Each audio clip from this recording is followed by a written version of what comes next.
के इन्वर्स का ऑर्डर उस एलिमेंट के ऑर्डर के बराबर ही होता है। यस वेरी इजी, लोग एग्जाम्पल में देखते भी हैं, सर। लेकिन थ्योरम के इससे हम लोग देखते हैं। Let G be a row, yes let A be any element yes of C G, let order of A equal to M and order of A inverse equal to M. M। अलग अलग मान। अलग अलग मान लिए, then we have to prove, क्या साबित करना पड़ेगा? M equal to N, नहीं?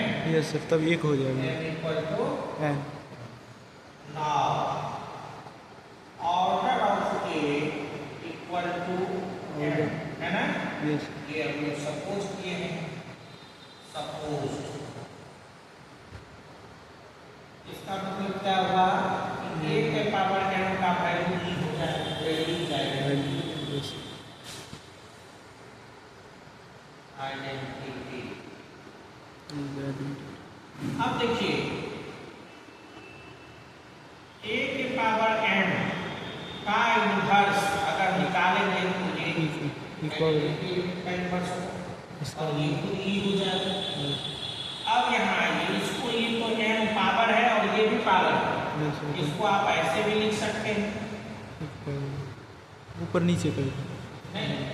इसका मतलब हुआ अब यहाँ से हम लोग ये नहीं करेंगे कि आइडेंटिटी आपको बताया गया है कि अगर मान लीजिए वो जो एग्जाम्पल हम लोग देते थे 1 - 1 I और -I वाला, यस इसमें देते थे कि अगर I का पावर आप 4 रखते हैं तो आइडेंटिटी एलिमेंट मिल जाता है। यस I का पावर 8 भी रखिएगा तो आइडेंटिटी एलिमेंट 1 होगा और कुछ आइडेंटिटी तो 8 भी ऑर्डर होगा, 4 भी ऑर्डर होगा, सो नहीं मिनिमम जो है वो ऑर्डर होगा।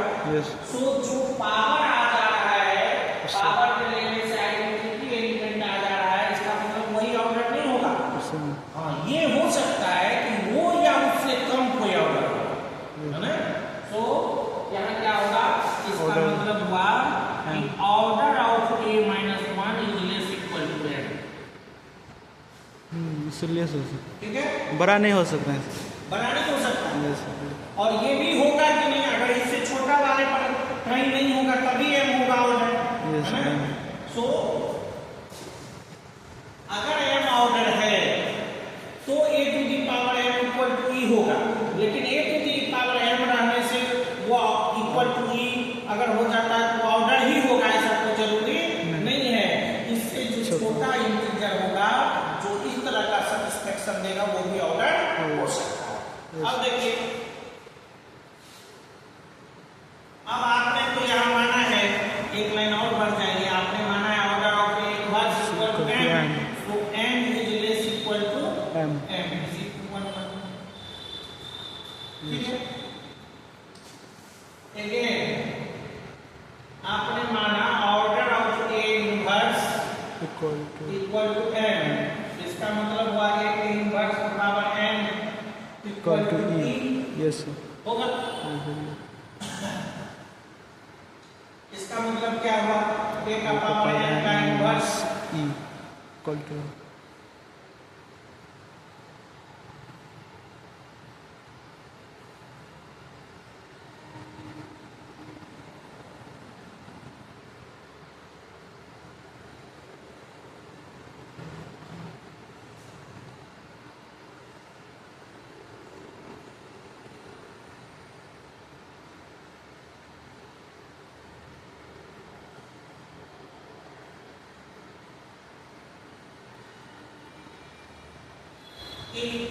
अब इसका अगर आप इन्वर्स ले लेते हैं, यहाँ पर इसका इन्वर्स लीजिएगा तो ये एलिमेंट खुद होगा, मान लीजिए ये इन्वर्स इसका इन्वर्स हम लोग निकालें तो ये हो गया इन्वर्स तो किसी भी एलिमेंट का निकलेगा ना। तो अब इसका इनवर्स क्या हो गया? a का पावर n ये इक्वल होगा ना? यस सर और वो चीज की इनवर्स का इनवर्स वो एलिमेंट क्यूब होता है। यस सर हाँ पढ़े हैं ना सेट हम में लोग? भी पढ़े हैं एक इक्वल टू यस सो अब देखिए कि ये क्या हो गया आपका? एक power that means order of a जो होगा वो लेस इक्वल टू n होगा। पावर आ गया n तो आइडेंटिटी एलिमेंट दे दिया a to the power n equal to Order. e, तो ये क्या हो गया? Order of a less equal to n। अब ये what is this? Order of a Order. तो आपका n है, m है। यस वहाँ and less than So equal m is less equal to and n। अब ये सेकंड, अब देखिए here n is less equal to m, here m is less equal to n। ये दोनों कैसे संभव हो सकता है? दोनों तभी संभव होगा जब m equal to n हो। Yes, ठीक है? So from equation first 1 and second 2 yes we get and m equal to n n।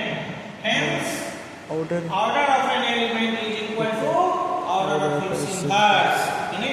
yes Done.